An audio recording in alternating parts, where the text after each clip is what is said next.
clear. Just watch your step up. Straight through the door.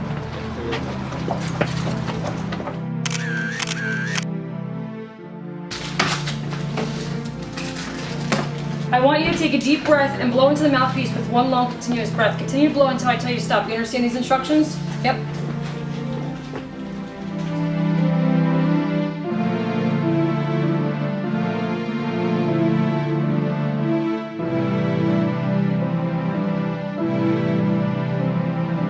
Alright, tell me your first name again.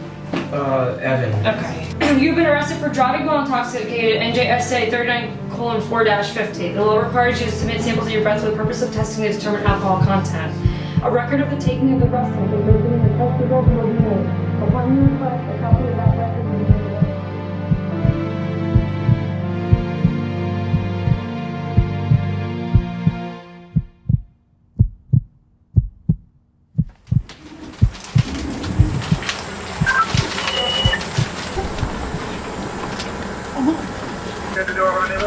And I don't see any bruising or swelling. No bruising or swelling? Or deformity. Okay.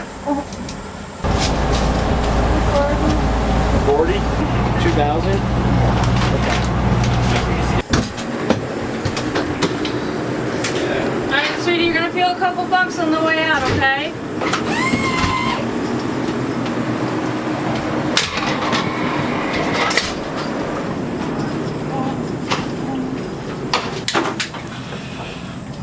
This is Madison McGordy. She's 15 years old. She was involved in a car accident. The car was on its side. She was sitting in the back. She has about a 3-inch laceration to the stomach, abdominal right here. And she can't feel or move her left leg or foot. And she has a pulse.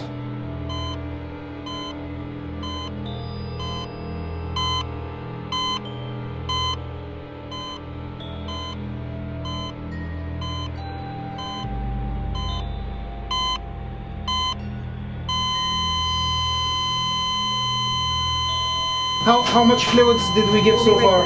A liter. Okay. How long she's been assistory flatline?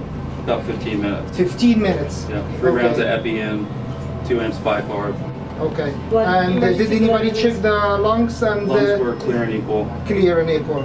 And the pupils are reactive or dilated and fixed? They're fixed and dilated at this time. Okay. Did we miss anything? Do you think No, that she got blood. we can do anything? I don't think so. This is all. We've been going out. Anyone has forever. any suggestions before we call this off? No. Anyone think that this patient has a chance to come back?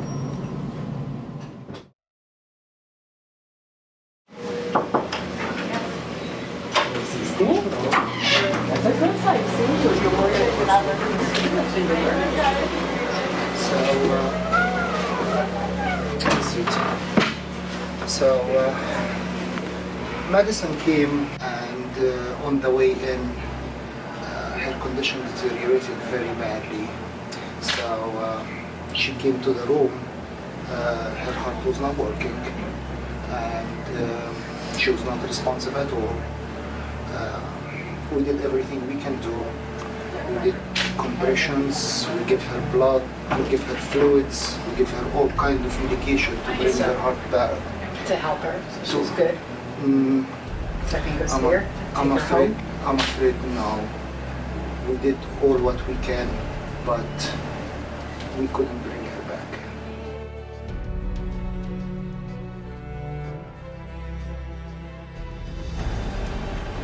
Her heart never came back, and her brain never came back. So I'm sorry for that. Can I see her? Can she see her? We will ring you.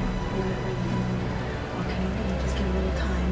Do you have someone that's coming in? I do. My husband. Okay. And when is he back?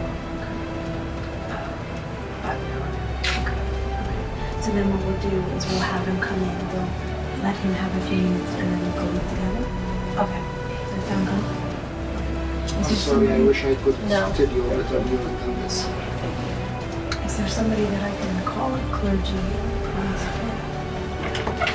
Not until last week, so I'll talk to her.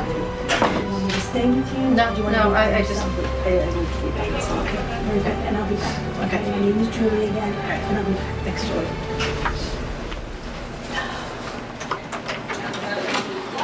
Okay, awesome.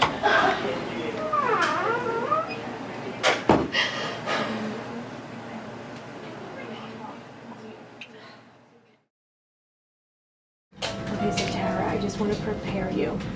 You know, she doesn't look exactly like you're used to seeing her. So I just want you to be prepared for that. She has some things on her, okay? But you stay as long as you like, okay?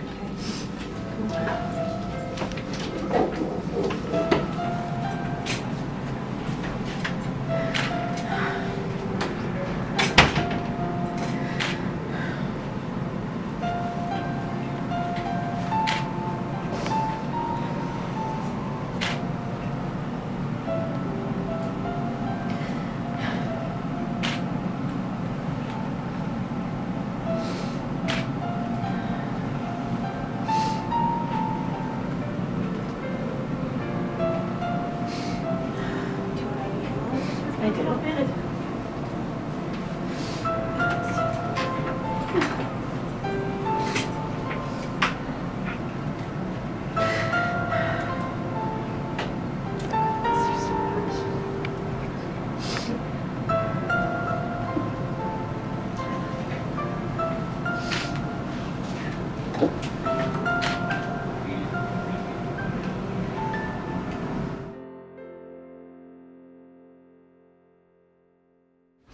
Counsel, it's my understanding we're here in the matter of the sentencing on State versus Rise.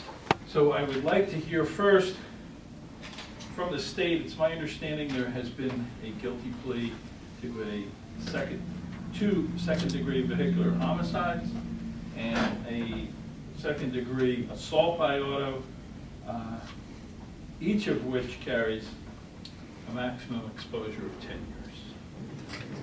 And hear from the state. The tragedy is that the defendant made a bad choice. There are two young people have died. That is Madison McGordy and Jasmine Perez have both died. And Isabella Manny is now terribly and permanently paralyzed. We have a maximum sentence of 30 years. The state asks Your Honor to impose the maximum sentence on the defendant, along with the loss of license. This boy should not be allowed to drive a car ever again. Evan is a great person. He made a grievous error. He's a wonderful son, an excellent student, a great brother, and a good friend. He has a great future in front of him, and it would be awful to have that taken away, even though he's harmed so many people in the process of what happened. I just want you to take into consideration that he's a good man, and I'd love to see him have some kind of future. This had one crime. There were 3 victims here. There were 2 deaths and 1 significant injury. And accordingly, I'm going to be running these sentences consecutively. I've looked at the issues. I know you haven't addressed the court, and I think it would have been helpful if you did, because I want to see just how contrite you are. But you did, in the pre-sentence evaluation, speak with the probation officer, and I do believe that you certainly have a great deal of remorse over this, and you're sorry that it happened. And from what I've observed here today, I think, and I've been watching you closely, I think, A, you're scared, and B, you do have remorse. I'm going to deal with the 2 vehicular homicide cases first. For the first victim, and for both of them, I'm going to impose a period of 7 years jail for each of those offenses. And on the aggravated assault charge, the assault by auto, an additional 5 years. That's a total of 19 years that you will be serving in prison.